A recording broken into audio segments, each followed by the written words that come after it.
बिहार में वोटों की गूंज फिर से तेज हो गई है। बिहार विधानसभा चुनाव के दूसरे चरण की तैयारी जोरों पर है। इस चरण में 122 सीटों पर मतदान होना है। राजनीतिक दलों ने प्रचार में पूरी ताकत झोंक दी है। नीतीश, तेजस्वी और मोदी तीनों की रैलियां वोटरों को अपनी ओर खींचने में लगी है।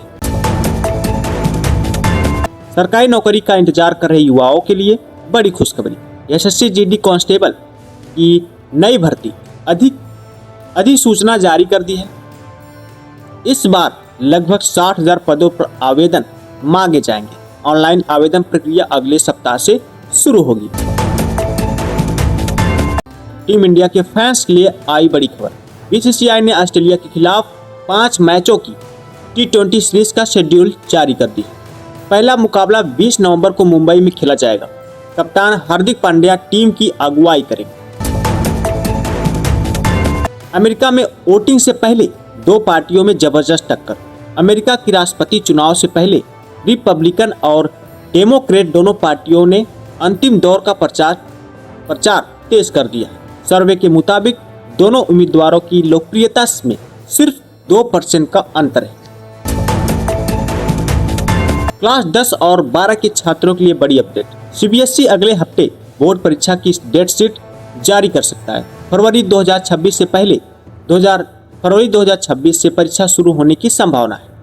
छात्र आधिकारिक वेबसाइट पर नोटिफिकेशन पर नजर रखें। दिल्ली में सर्दी हवाओं ने लोगों को कांपने पर मजबूर कर दिया है। दिल्ली एनसीआर में तापमान में अचानक गिरावट आई है। आईएमडी के मुताबिक अगले 3 दिनों में न्यूनतम तापमान 12 डिग्री जा सकता है।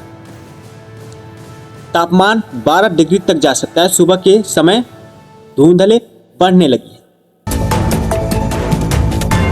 तेल कंपनियों ने आज फिर बदली कीमतें। दिल्ली और मुंबई में पेट्रोल के दाम में 22 पैसे की कमी आई, जबकि डीजल 18 पैसे सस्ता हुआ है।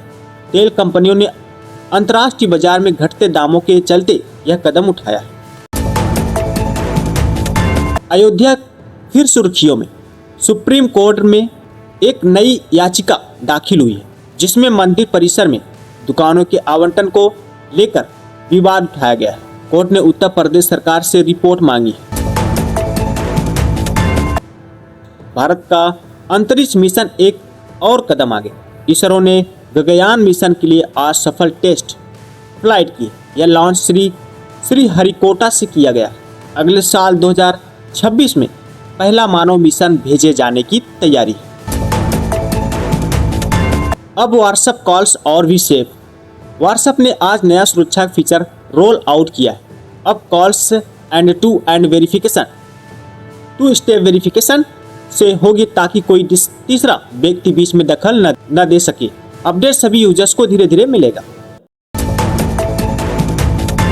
प्रधानमंत्री नरेंद्र मोदी ने आज राष्ट्रगीत वंदे मातरम के 150 वर्ष पूरे होने के उपलक्ष्य में आयोजित वर्ष भर चलने वाले स्मरणोत्सव का शुभारंभ किया है। इस कड़ी में प्रधानमंत्री मोदी इंदिरा गांधी इंडोर स्टेडियम में राष्ट्रगीत वंदे मातरम के 150 वर्ष पूरे होने के उपलक्ष्य में आयोजित कार्यक्रम में शामिल हुए। डिप्टी सीएम विजय कुमार सिन्हा के काफिले पर हुए हमले पर कांग्रेस नेता हरीश रावत ने कहा, गोबर फेंकने का मतलब है कि लोगों में सत्ताधारी पार्टी के खिलाफ गहरा आक्रोश है। यहां तक कि चुनाव प्रचार के दौरान भी एनडीए के मंत्रियों और नेताओं को भगाया गया। देश भर में बढ़ते डॉग बाइट मामलों पर सुप्रीम कोर्ट ने सख्ती दिखाई। कोर्ट ने आदेश दिया है कि स्कूल, बस स्टैंड और हॉस्पिटल जैसे सार्वजनिक जगहों से आवारा कुत्तों को हटाकर शेल्टर में रखा जाए। कोर्ट ने यह भी कहा है कि एक बार उठाए गए कुत्तों को दोबारा उसी जगह पर न छोड़ा जाए।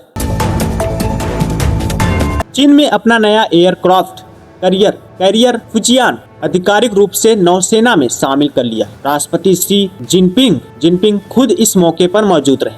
विशेषज्ञों का कहना है कि इससे चीन की नौसैनिक ताकत अब एशिया से बाहर भी प्रभाव बढ़ाएगी।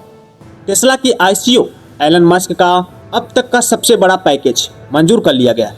कंपनी की मीटिंग में डांसिंग रोबोट्स भी नजर आए। एलन मस्क ने मंच पर झूमकर डांस किया। अब तक का सबसे महंगा सीईओ पे पैकेज माना जा रहा है।